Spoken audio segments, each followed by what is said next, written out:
শাশ্বত ভারত কথার মধ্য দিয়ে চালিত সকলকে স্বাগত। শাশ্বত ভারত সংঘ শ্রীরামকৃষ্ণ সারদাশ্রম কাষ্টসাংড়া দক্ষিণ পাড়া খোসালপুর আমতা আওড়া থেকে পরিবাজক স্বামী সত্য স্বরূপানন্দ বলছি। আমার মনের কথা এই সময় বিষয় হচ্ছে মৃত্যু, পরলোক ও পুনর্জন্ম। এর আগে প্রথম পর্ব বা প্রথম ভাগ বলেছি, প্রথম পার্ট, দ্বিতীয় পার্ট। আমাদের যোগ বিশিষ্ট রামায়ণে আছে পূর্ব জন্মের কর্ম আমরা সাধ্যের ভিতরে ছিল বলেই সেই সব কর্ম আমরা তার পক্ষে সম্ভব হয়েছিল। কিন্তু সেই কর্মের পর অদৃষ্ট রূপ বর্তমান কর্মফল। বর্তমান যুগে এমনও অনেক যোগী মহাপুরুষ আমরা আছে, দেখতে পাই। যে বাবাজি মহারাজ, তিনি নাকি এখনও জীবিত আছেন। সেই যোগীবর শ্যামাচরণ লাহিড়ী মহারাজের গুরু ছিলেন। এমন জানা গেছে প্রভু যীশু খ্রিস্টেরও গুরু ছিলেন।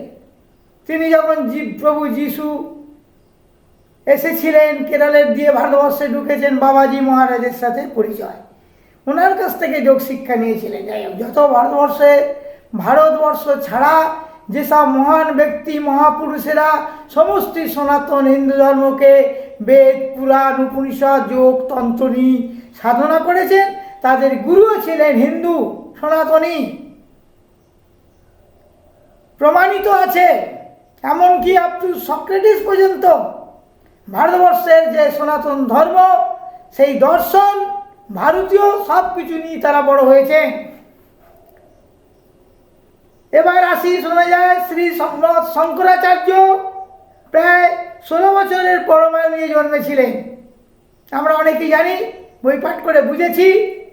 আর তিনি যোগ বলে তার পরমায়ু 32 বছর পর্যন্ত বাড়িয়ে নিয়েছিলেন।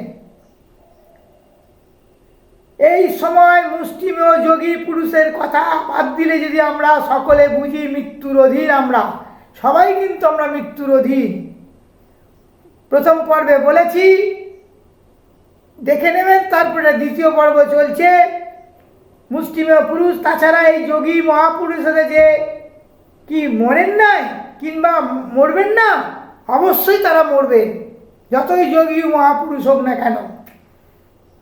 তারা একমাত্র পরমায়ুটা বাড়িয়ে নেয়, শতবর্ষ তার বেশি বছর, ব্যাস এই পর্যন্ত মরেন নাই, অবশ্যই তারা আমরা মরবেন। ঈশ্বর নির্দিষ্ট কর্মের জন্য এই পৃথিবীতে আসে। তাদের পৃথিবীতে আসা, কর্ম সমাপ্তি, কর্ম যখন আমাদের শেষ হয়ে যাবে, তখন আমাদের এই মৃত্যুলোক, ইহলোক থেকে আমাদের পরলোক গমন করতেই হবে। পৃথিবী ছেড়ে হয়ে এবং মৃত্যুকে অতিক্রম করবার কারো সাধ্য নেই।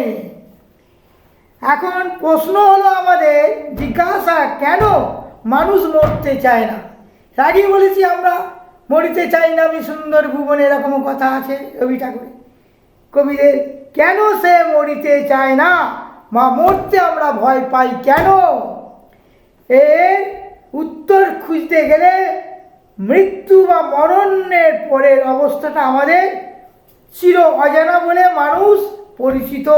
সংসারকে চিরকালের জন্য হারাতে কেউ চায় না।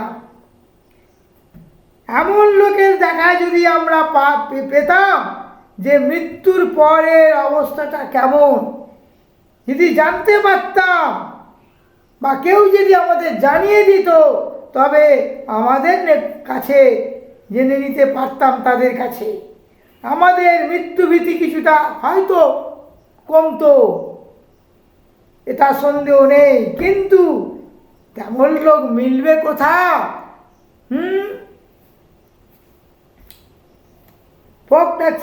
বাংলার লোককাহিনী থেকে আমরা জানতে পারি, লোককাহিনী বই থেকে আমরা জেনেছি কিছু। রেভারেন্ড লালবিহারী মহাশয় মৃত্যুর বর্ণনা কিছু দিয়ে গেছেন। তিনি বলেছেন তিনি সেই অজানা লোকে চলে গেছেন, সেখান থেকে আমরা কোনো পথিক পর্যন্ত ফিরে আসি নাই। যারা অজানা লোকে ফিরে গেছে পরলোক গমন, সেখান থেকে কেউ ফিরে এসে বলেনি এই রকম। শ্রীমদ্ ভগবত গীতাতেও বলা আছে দেহটা ধ্বংসশীল, কিন্তু দেহাশ্রিত আত্মা হচ্ছে অমর। দেহের ধ্বংসের আত্মার ধ্বংস হয় না। আত্মজ্ঞানে প্রতিষ্ঠিত হতে পারলে দেহ ধ্বংসের জন্য আর শোক করতে আমাদের হয় না। পরিধেয় বস্ত্র, জীর্ণ বস্ত্র যেমন আমরা পরিত্যাগ করি, মানুষও তেমন সেই জীর্ণ বস্ত্রের মতো পরিত্যাগ জীর্ণ হয়ে যায়। দেহাশ্রিত আত্মা পুরাতন দেহ পরিত্যাগ করে নতুন দেহ গ্রহণ করে। গীতাতে এও আছে বাসাংসি জীর্ণানি যথা বিহায়ে নবানি গৃহান্তি নরপরাণি তথা শরীরানি বিহায় জীর্ণাং নান্নানি সংজাতি নমানি দেহি। গীতার বলা আছে মানুষ যেমন জীর্ণ বস্ত্র পরিত্যাগ করে অপর নতুন বস্ত্র গ্রহণ করে, তেমনি আমাদের দেহ, এই দেহি দেহাশ্রিত যে আত্মা জীর্ণ শরীর পরিত্যাগ করে আর নতুন দেহ ধারণ করে। কিন্তু এতেও কি আমাদের সান্ত্বনা পাই কোথায়? দেহ জীর্ণ না হলেও কত লোক যে অকালে মৃত্যু মুখে পতিত হচ্ছে, তাদের কথা মনে পড়লে গীতার সেই আশ্বাস মানে মন প্রবোধ মানে না। অমর খৈয়ামে আছে নিয়তির চক্র, সখী সুখলুব্ধ অসংখ্য হৃদয় করিয়াছে শোক বজ্রাহত।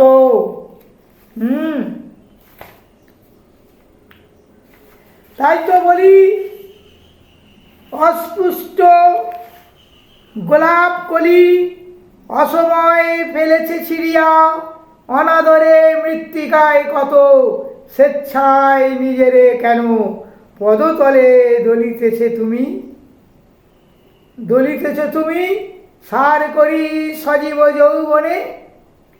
ফোটার আগেই ওগো জানো নাকি গিয়াছ শুকায়ে, ফুলকলি কত না বিজনে।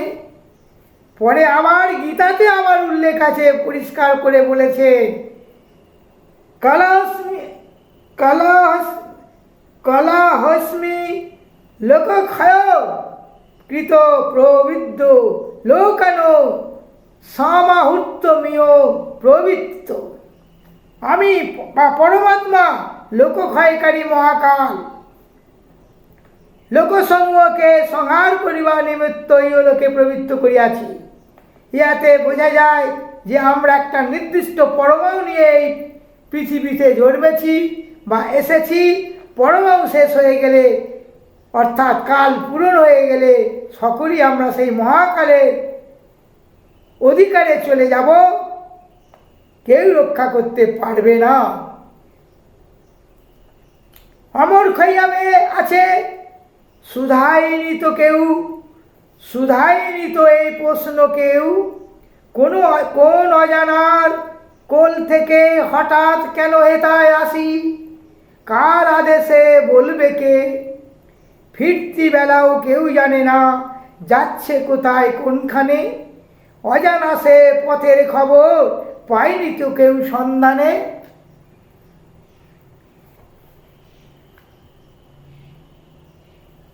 দ্বিতীয় পর্ব এখানেই শেষ করছি, এরপরে তৃতীয় পর্ব বলবো।